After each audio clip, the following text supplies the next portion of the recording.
Assalamualaikum warahmatullahi wabarakatuh. Alhamdulillah wassalatu wassalamu ala Rasulillah. Amma ba'd. Rekan-rekan sekalian, alhamdulillah insyaallah kita lanjutkan membaca buku Mafatih Tadabburil Quran, kunci-kunci tadabbur Al-Quran wan najah fil hayat, dan sukses dalam kehidupan. Setelah sebelumnya kita membaca muqaddimah, ada beberapa hal yang penting tentang pentingnya ilmu dan pentingnya kegiatan bernama Iqra atau membaca. Dalam istilah beliau bahkan disebutkan miftahul islah, membaca atau Iqra, bacalah, kalimat membaca atau bacalah adalah miftahul islah, kunci daripada perbaikan. Dan bahwasanya para pejuang Islam mulai dari Nabi kita Muhammad SAW hingga orang-orang soleh yang ada pada saat ini memiliki satu sumber kekuatan yang sama, yaitu Hizbul Yaumi Minal Quran. Mereka menatapi dalam setiap hari memiliki bagian dari Al-Quran yang senantiasa mereka baca, khususnya dalam sholat mereka, khususnya dalam sholat malam mereka. Kita lanjutkan dengan kembali membaca apa yang sempat dibaca sebelumnya tetapi tidak lengkap, itu nukilan perkataan Sahal bin Abdullah At-Tustari rahimahullah, di mana beliau mengatakan tentang kekayaan kandungan dari Al-Quran. Beliau mengatakan, "Lau u'tiyal abdu bikulli harf minal Quran alfa fahmin lam yablugh nihayata ma auda'allahu fi ayatin min kitabihi."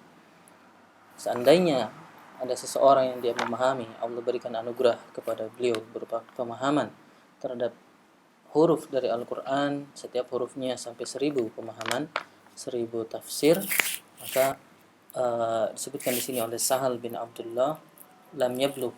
Jadi bahkan 1000 itu pun belum habis ilmu yang bisa kita ambil dari Al-Quran dari satu huruf tersebut, ya. Jadi bahkan telah memahami 1000 tafsir pun belum habis. Mengapa? Beliau menjelaskan, li'annahu kalamullah wa kalamuhu sifatuhu. Karena Al-Quran adalah kalamullah, adalah sabda atau perkataan Allah Subhanahu wa ta'ala yang juga merupakan sifat Allah Subhanahu wa ta'ala. Wa kama annahu laisa lillahi nihayah, fakadzalika la nihayata li fahmi kalamih. Maka sebagaimana tidak ada batas bagi Allah Subhanahu wa ta'ala, maka begitu pun tidak ada batas terhadap sifat-sifat Allah, khususnya di sini adalah Al-Quran, yaitu kalam Allah, sehingga tidak ada batasnya penafsiran dari Al-Quran, ya, penafsiran dari Al-Quran, ya. Dan beliau mengatakan, wa inna ma yufhamu kullun bimiqdari ma yaftahillahu ala qalbih. Dan semua orang memahami ilmu dari Al-Quran tersebut berdasarkan apa yang Allah buka kepada hatinya, ya. Berdasarkan apa yang Allah buka kepada hati dari orang tersebut. Ini dua poin yang mungkin bisa kita ambil dari pelajaran ini, dari nukilan ini, bahwasanya pertama, makna Al-Quran itu begitu luas, tidak terbatas, gak ada habisnya, ya. Sampai telah memahami 1000 tafsir saja, sebutkan di sini, belum habis makna dari Al-Quran tersebut, ya. Dan kedua, bahwasanya kemampuan seseorang untuk bisa mengambil manfaat dari Al-Quran, pemahaman dari Al-Quran, dari setiap Al-Quran tersebut adalah anugerah dari Allah Subhanahu wa ta'ala. Anugerah dari Allah Subhanahu wa ta'ala, ya. Dan ini fenomena yang begitu sering terjadi, ya, bahkan nampak khususnya dalam kondisi kita pada saat ini. Kita ketahui begitu banyak khususnya kelemahan kita dalam memahami Al-Quran, dalam memahami makna daripada Al-Quran, ya. Jadi beliau menyampaikan beberapa ayat, ya. Misalnya dalam surah Az-Zumar, Allah SWT mengatakan, Allahu nazzala ahsanal hadis kitaban mutasyabiha. Allah SWT menurunkan ahsanal hadis, Al-Quran dikatakan sebagai ahsanal hadis, perkataan yang terbaik, mutasyabihan, yang hampir serupa. Jadi beberapa tempat ada ayat-ayat yang serupa, masani, yang berulang-ulang. Dan dampak dari Al-Quran tersebut, taqsya'irru minhu juludul ladzina yakhshawna rabbahum. karena membaca Al-Quran orang-orang taqsya'irru minhu julud, jadi kulit mereka bergetar. Kenapa? Yakhshawna rabbahum, karena takut kepada Allah SWT dengan membaca Al-Quran tersebut. Summa talinu juluduhum wa qulubuhum ila dzikrillah, kemudian kulit tersebut dan juga hatinya menjadi tenang setelah bergetar, kemudian menjadi tenang ila dzikrillah, karena ingat kepada Allah Subhanahu wa ta'ala. Dan disebutkan zalika hudallah, itulah hidayah dari Allah Subhanahu wa ta'ala. Inilah fenomena yang disebutkan bagaimana dampak Al-Quran kepada hati atau kepada orang. Beliau mengatakan fenomena ini begitu sulit kita dapatkan atau jarang terjadi. Jadi mana yang salah, mana yang bermasalah. Beliau sampaikan selanjutnya bahwasanya ada 3 hal yang berpengaruh di sini. Pertama, Al-Qur'annya itu sendiri. Kedua, hati tempat Al-Qur'an itu seharusnya berpengaruh. Dan yang ketiga, proses pembelajarannya tersebut, proses membaca dan juga proses tadabburil Al-Quran. Ya, jadi antara 3 ini beberapa hal perlu kita cek. Al-Quran tentu tidak mungkin ada masalah dalam Al-Quran. Jadi yang mungkin bermasalah adalah 2 hal sisanya, yaitu hati kita atau salah dalam proses pembelajaran, proses membaca ataupun proses tadabbur dari Al-Quran. Ya. Jadi Al-Quran tentu tidak mungkin salah, ya, karena Allah SWT menjaga Al-Quran, ya, melalui ulama-ulama dan juga melalui para hufaz, para penghafal Al-Quran, para penjaga Al-Quran. Ya, jadi mukjizat Al-Quran masih ada sampai sekarang. Apa yang disebutkan fenomena yang harusnya terjadi kepada hati orang-orang beriman, seperti disebutkan dalam surah Az-Zumar tadi, itu seharusnya masih ada. Al-Qur'annya masih sama. Tapi yang menjadi masalah adalah hati kita yang membaca Al-Qur'an tersebut, dan yang kedua, cara kita untuk membaca, cara kita untuk mentadabburi atau memahami Al-Qur'an. Ya. Maka untuk itulah beliau mengatakan buku Mafatih Tadabburil Quran ini mencoba untuk berkontribusi terhadap 2 hal ini, memperbaiki kondisi hati dan bagaimana kita mengatur cara tadabbur, bagaimana kita mentadaburi Al-Quran. Ya, kekhulasahnya ringkasan dari apa yang terdapat dalam buku ini insyaallah untuk mencoba memperbaiki 2 masalah, kondisi hati kita dan juga cara kita mentadaburi Al-Quran. Ya. Dan itu beliau sampaikan bahwa cara-cara ini diambil dari tentu bagaimana para tadi pejuang-pejuang Islam, Nabi kita Muhammad SAW dan para salafus saleh, orang-orang saleh sebelum kita mengambil manfaat dari Al-Quran. Ya. Maka dari semua tersebut beliau kumpulkan dan menjadi buku ini yang insyaallah kurang lebih beliau bahas di sini khulasahnya. Pertama ada pendahuluan, ya, di mana di situ akan dibahas tentang makna tadabbur, apa itu tadabbur, dan juga ciri-ciri dari tadabbur.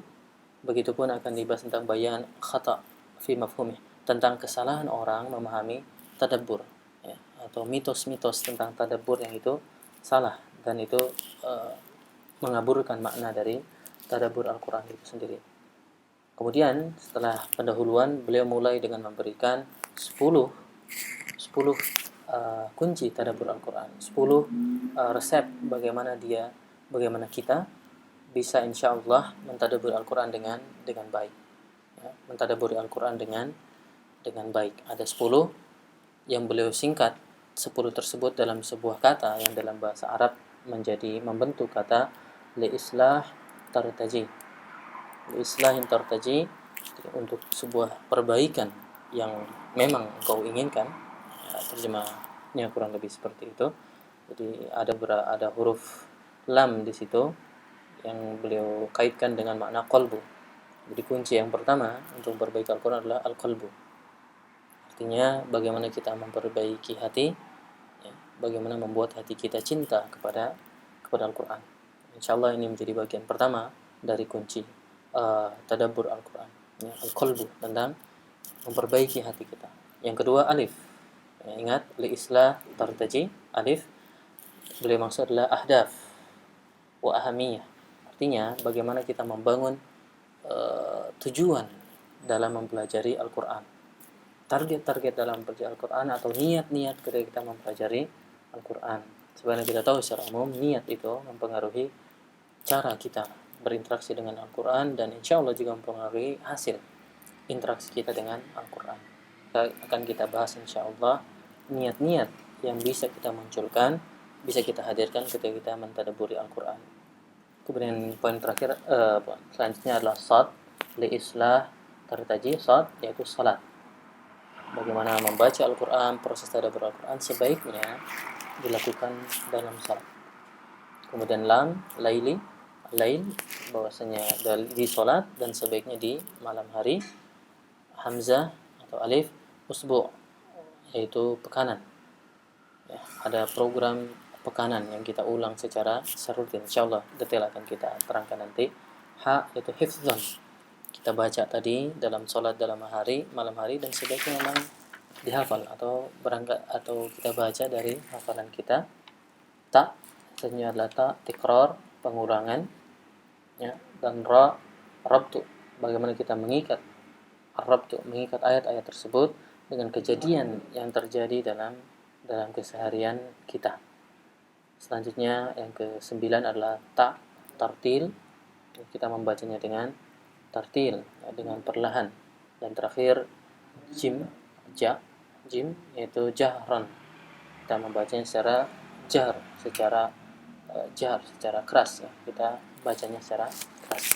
Demikian 10 kunci yang insya Allah bisa kita amalkan, bisa kita ambil pelajaran dari buku ini, dari metode ini, yaitu memperbaiki hati dan juga menguatkan cita-cita atau tekad apa yang kita inginkan dalam mempelajari Al-Quran. Dan selanjutnya menurut beliau adalah tentang cara kita berinteraksi dengan Al-Quran, yaitu hendaknya memanfaatkan waktu-waktu sholat, hendaknya di malam hari, hendaknya ada program pekanan, hendaknya coba dihafal, hendaknya juga tikrar, pengulangan, ya, adanya pengulangan, dan juga adanya rabtu, tartil, dan juga jahran, secara jahr insyaallah. Ya. Beliau ingatkan di sini bahwasanya buku ini adalah buku yang praktis, artinya panduan praktis, bukan hanya teori tapi juga panduan praktis, sehingga diharapkan kita bisa mengikutinya secara praktis, artinya secara amaliyah dalam keseharian kita.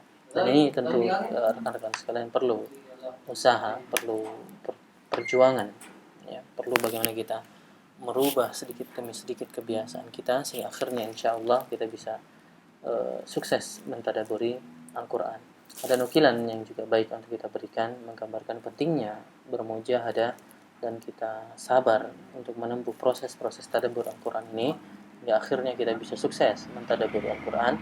Beliau menukil perkataan Sabit Lebanani di sini, disebutkan kabattul Qur'ana 20 sanah. Jadi saya berjuang berat untuk mempelajari Al-Quran, untuk mendekatkan diri dengan Al-Quran. Begitu berat rasanya selama 20 sanah, selama 20 tahun.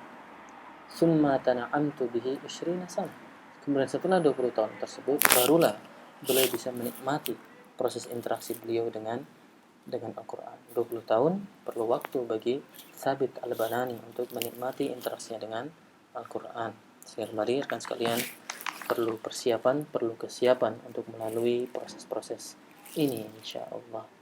Ya, semoga kita mulai dengan niat untuk mempelajari buku ini dan juga untuk mengamalkan langkah-langkah yang disebutkan dalam buku ini, insyaallah.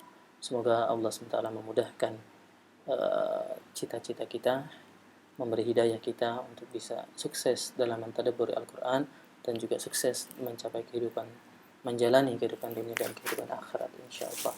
Hadanallah wa iyyakum ajmain. Assalamualaikum warahmatullahi wabarakatuh.